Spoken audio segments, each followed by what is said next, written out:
Madali kasing maging matapang. Ang problema, paano kung tayo papatulan? The military capability of China is very vast. They have between 1,200 to 1,500 fighter planes, including 4th generation fighters, J-10, J-16, J-7 variants, and 5th generation J-20. Yung ating pong ginagamit na Korean-made na eroplano, baka pagka nadaanan ng fighter plane ng China, hindi na kailangan na gagamitan ng missile, baka bumagsak. They have around 7 to 9,000 tanks, 4 active aircraft carrier, 6 conventional submarines, 12 nuclear-powered ones, 10 ballistic missile subs. Eh tayo, bangka lang, may mga katig pa.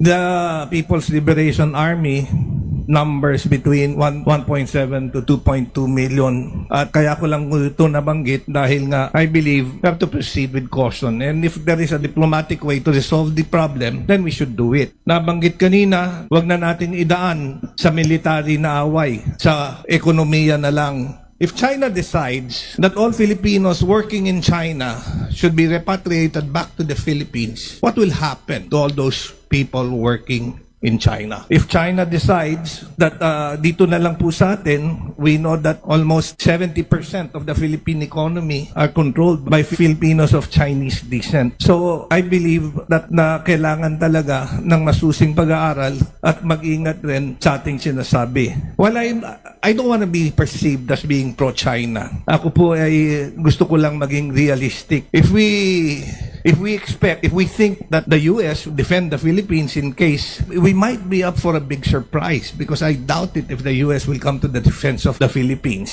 I love our country and I don't want us to be, I don't want to see this country go down the wrong path.